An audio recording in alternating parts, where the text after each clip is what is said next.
Former U.S. President Donald Trump's historic court appearance. Trump pleaded not guilty to 34 charges linked to hush money payments, calling the indictment a political scheme. The UN passes another resolution on North Korea's human rights violations, with South Korea backing it as a co-sponsor for the first time in 5 years.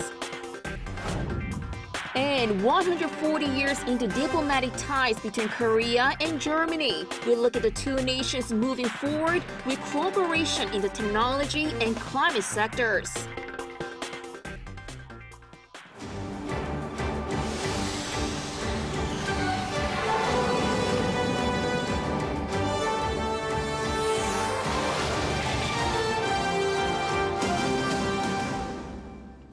Good afternoon. We'll start with the historic court appearance by former U.S. President Donald Trump. The first ever U.S. president to be criminally charged, Trump is facing 34 felony counts of falsifying documents linked to hush money payments. Trump is denying all charges, insisting the indictment is politically orchestrated. Our Kim Hyun-sung has our top story. Former U.S. President Donald Trump appeared on Tuesday at the Manhattan Criminal Court, arrested on 34 felony charges, all accusing Donald Trump of falsifying business records in the first degree. Several allegations relate to hush money paid during his presidential campaign in 2016. These include a payoff to adult film star Stormy Daniels, with whom he allegedly had extramarital sexual relations. This is part of what's called a catch-and-kill scheme, Trump's alleged attempt at sniffing out anything that could give him bad press and smothering it with money before it gets out. Hush money itself is not illegal, but what would be is cooking company books. Manhattan prosecutors accuse him of logging these hush payments as legal fees, which falls under illegally falsifying business records in New York state law. Trump was indicted on charges falsifying records in the first degree, which means he had intent to defraud and intent to conceal the commission of other crimes like a violation of election laws. All these 34 charges are Class E felonies, meaning that each count carries a maximum prison sentence of 4 years. This case today is one with allegations like so many of our white-collar cases. Allegations that someone lied again and again to protect their interests and evade the laws to which we are all held accountable. However, Trump adamantly pleaded not guilty in all of these charges. In fact, in his Tuesday evening address to his most avid supporters at the Mar-a-Lago estate in Florida, he remained defiant in his innocence, blaming the Democrats. The only crime that I have committed is to fearlessly defend our nation from those who seek to destroy it. From the beginning, the Democrats spied on my campaign. He also said, quote, that this case was only brought up to interfere with the upcoming 2024 election and should be dropped immediately. Kim Hyun-sung, Arirang News.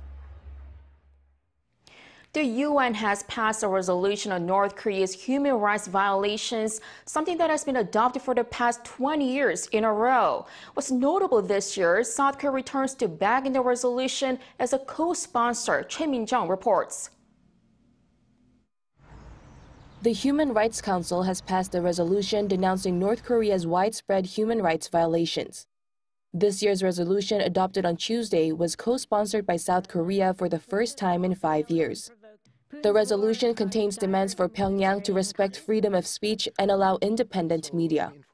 It also calls for the regime to reconsider a rule which blocks cultural content from outside its borders. In 2020, North Korea adopted a new law that bans people from distributing or watching media from South Korea and other countries. Violators are subject to heavy punishments, including 10 years of hard labor. The resolution also urges the North to provide relevant information on the whereabouts of foreigners detained or kidnapped in the country. This reflects Seoul's demand for clarification on the death of a South Korean fisheries official who was shot by Pyongyang's Coast Guard near the border in 2020. South Korea's foreign ministry welcomed the adoption of the resolution. It said the resolution asks the North to acknowledge crimes and rights abuses that have occurred within the country. However, North Korea rejected the resolution, calling it a document carrying political conspiracy. The Council has been adopting a resolution condemning North Korea's human rights abuses since 2003. South Korea did not co-sponsor a resolution from 2019 to 2022 under the previous administration, as it sought to avoid tensions and resume dialogue with the North. The Yoon administration, meanwhile, has taken a more proactive stance in dealing with Pyongyang's human rights issues, as it co-sponsored a UN General Assembly resolution last December for the first time in 4 years. Choi Min-jung, Arirang News. European leaders are heading to Beijing for talks with Chinese President Xi Jinping. The visits come after the West has been putting a sharp edge on China over its potential military aid to Russia for the Ukraine war, with discussions to focus on human rights and trade. Lee Seung-jae tells us more. Both French President Emmanuel Macron and European Commission President Ursula von der Leyen arrived in China on Wednesday. Their trip is part of a 3-day visit to hold talks with Chinese President Xi Jinping aimed at discussing Ukraine as well as trade and human rights issues.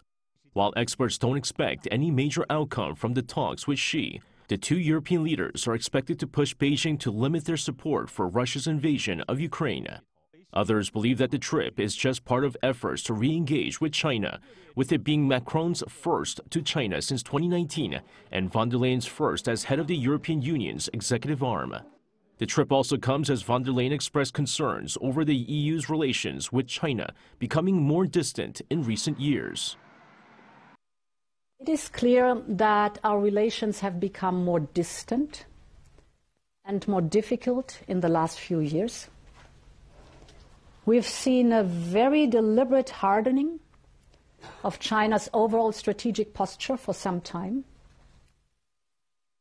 And it has now been matched by a ratcheting up of increasingly assertive actions. Meanwhile, President Macron is also expected to visit the Chinese city of Guangzhou. Macron is currently traveling with a group of over 50 CEOs, including French energy giant EDF, rail transport manufacturer Alstom, and European plane maker Airbus. Experts say Paris is trying to maintain and rebalance trade relations with Beijing. So the question remains, will the two European leaders be able to pressure China into limiting their support for Russia, while also calling for better trade relations? Lee Seung-jae, Arirang News.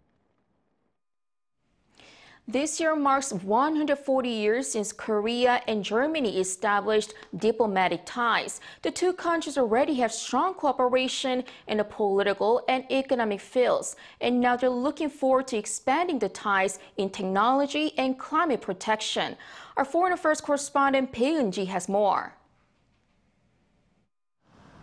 South Korea and Germany share a long history of cooperation. During the Korean War, Germany notified the UN headquarters of its intent to set up a field hospital in South Korea 2 months before the ceasefire and provide medical aid after the Korean War.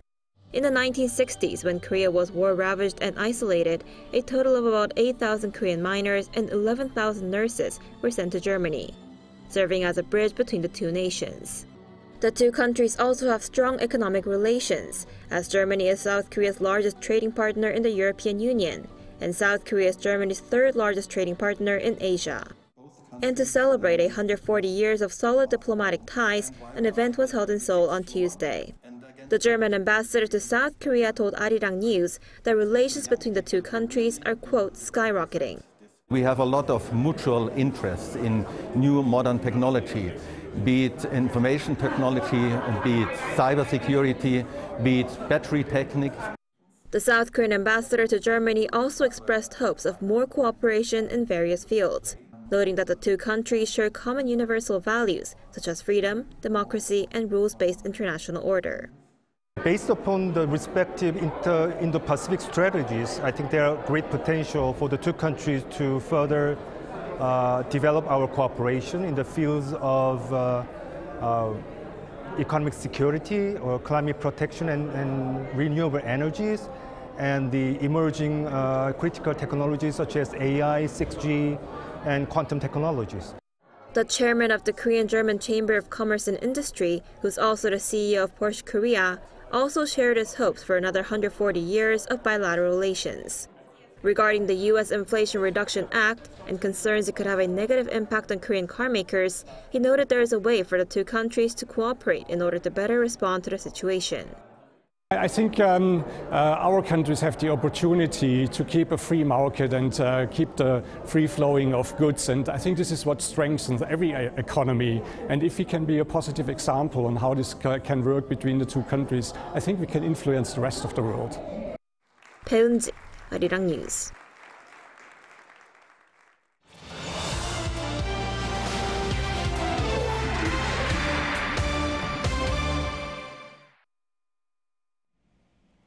Over in the country's poor city of Busan, as the city is seeking to win the bid to host the 2030 World Expo, it has welcomed the expo organizers' on-site inspectors with hopes high among locals. Our Shin Se-byuk reports.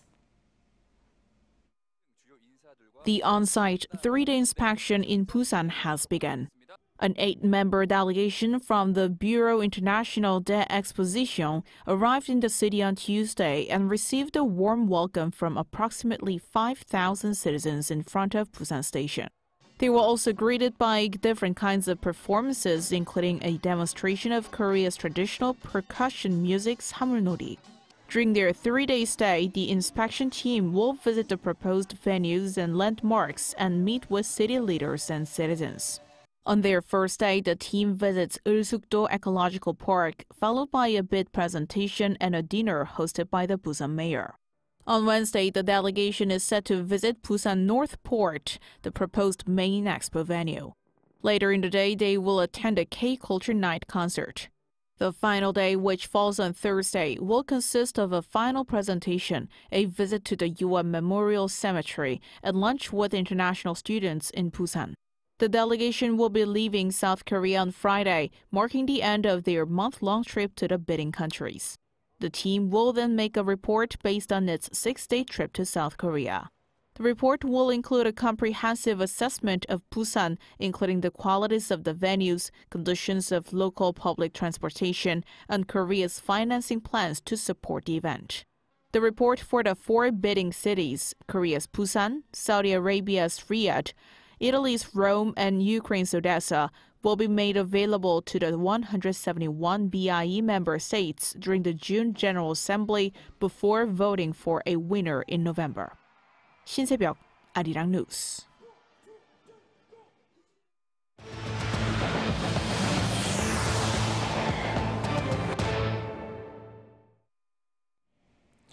President Yoon has declared 10 regions most damaged by recent wildfires as special disaster zones. Those include the areas that suffer level 3 fires in Hongseong, Chungcheongnam-do province, and Hampyeong and Suncheon counties in Jeollanam-do province. This makes them eligible for state support as part of disaster recovery efforts. This comes as a total of 53 wildfires broke out across the country starting on Sunday, with all fires contained by Tuesday afternoon. No casualties were reported, but some 1,400 people were evacuated, and the total area damaged was equivalent to roughly 4,400 soccer fields. Any remaining embers are expected to be put out by nationwide rain on Wednesday, just in time for Korean Arbor Day. South Korea's Finance Minister Chu Kyung-ho says there will be further talks with the U.S. in order to achieve maximum benefits for Korean businesses under Washington's Inflation Reduction Act and CHIPS Act.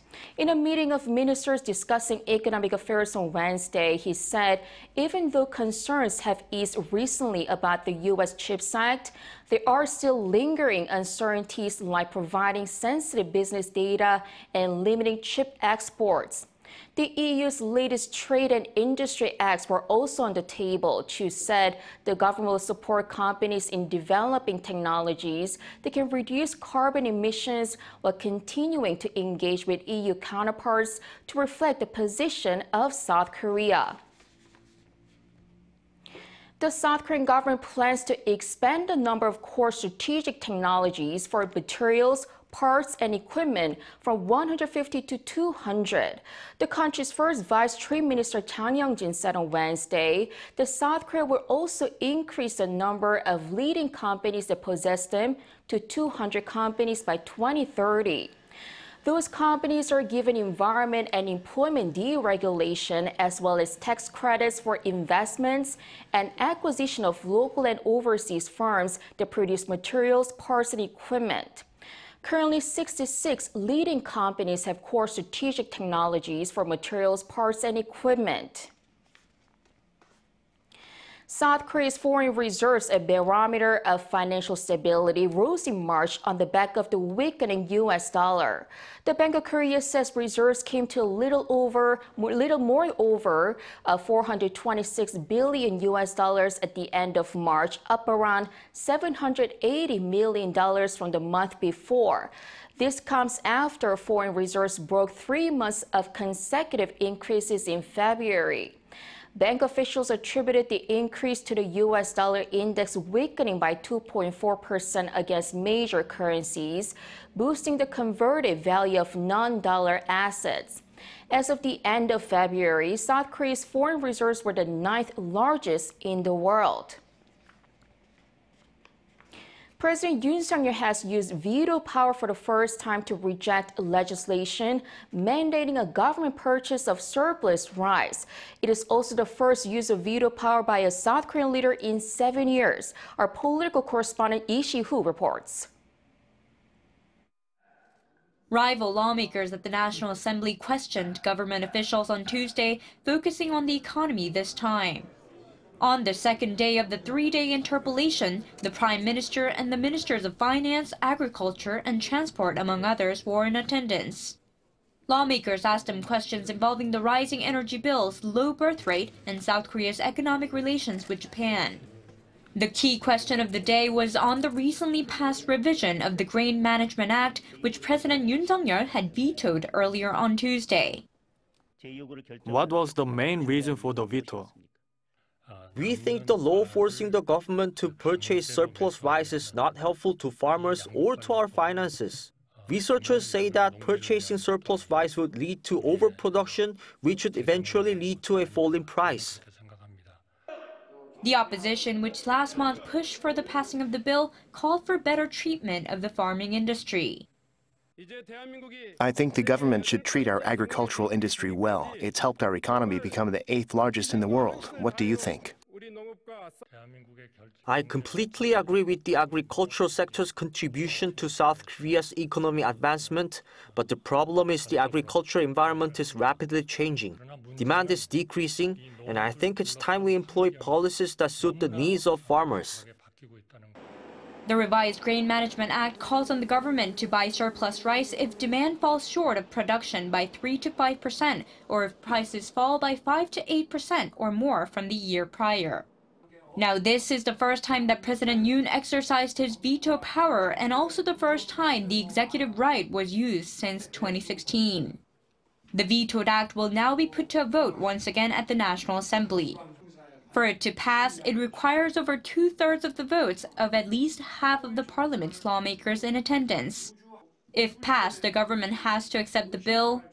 But considering how 115 out of 299 lawmakers are part of the ruling People Power Party, making up over 1/3 of the parliament, it's widely expected that the bill will not pass the assembly this time. Lee Si-hoo, Arirang News.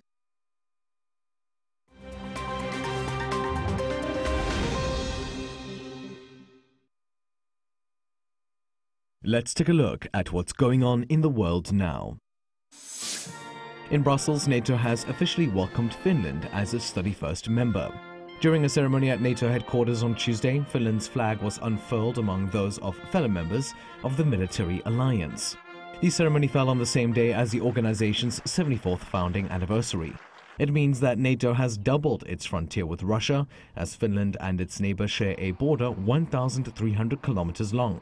It also means that Finland has now abandoned its 7 decades of military non-alignment. In response, US President Joe Biden issued a statement congratulating Finland and called for NATO members Turkey and Hungary to quickly conclude the ratification processes that would allow Sweden to join as well. It also drew positive responses from Ukraine and the United Kingdom, but the move has been met with backlash from Moscow, which has threatened countermeasures. Meanwhile, in the Indian Himalayas, at least 7 people have been killed and over a dozen injured following a major avalanche. It took place Tuesday morning local time near the Natula mountain pass in India's northeastern state of Sikkim. According to officials, the avalanche came after unseasonal rains and hit a road where several vehicles were carrying tourists. Rescuers were able to pull 20 people out of the snow alive and saved 350 tourists and 80 vehicles that were stranded. It's still unclear what triggered the avalanche, which also came at an unusual time of the year. Over the past 2 years, the Indian Himalayas have seen an increased number of such events, which have killed at least 120 people. Meanwhile, a 2018 study says that the region is at an increased risk for avalanches due to climate change. Turning over to Turkey now, almost 2 months after the devastating earthquakes that struck the country and neighboring Syria, a mother and her baby daughter have finally been reunited. They were brought together at a hospital in the city of Adana on Monday after DNA testing confirmed they were related. They were separated during the February 6th earthquakes that hit their home in the province of Hatay. The baby girl has been called a miracle baby after she was pulled out of the rubble 5 days later with no injuries. However, her brothers and father were among the 56,000 people killed by the earthquake and subsequent tremors across Turkey and Syria. And finally, the cryptocurrency Dogecoin has seen its price surge after Twitter switched its iconic bluebird logo to the image used by the popular virtual coin, a Shiba Inu dog. After Twitter made the change on Monday, the price of Dogecoin rose more than 30% in 3 hours. Musk is a known supporter of cryptocurrencies and has advocated for both Dogecoin and Bitcoin. Twitter has declined to say whether the logo change will stay. The logo change comes after Musk on Friday asked a U.S. judge to dismiss a $258 billion lawsuit that accuses him and his electric car company, Tesla, of running a pyramid scheme to support Dogecoin. Matthew Ashley, Arirang News.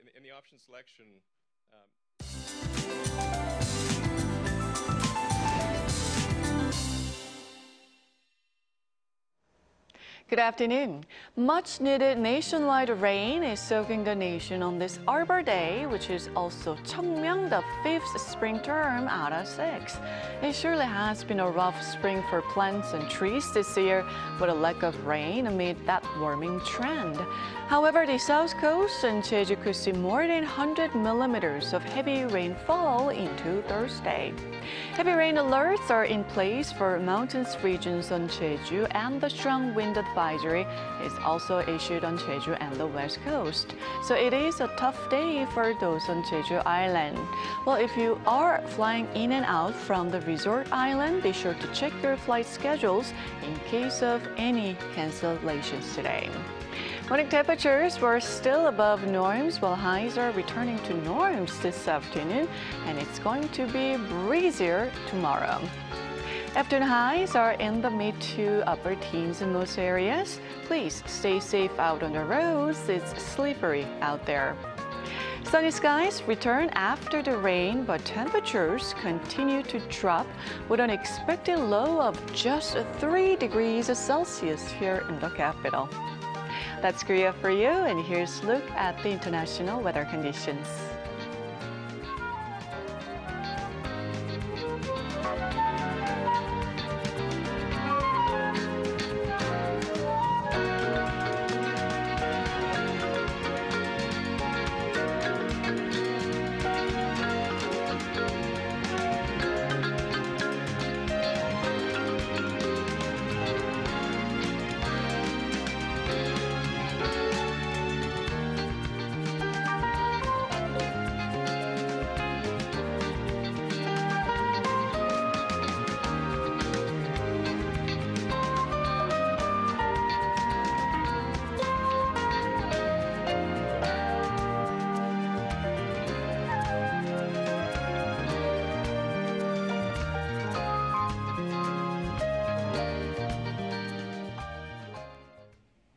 Thank you so much for watching. Have a great rest of the day.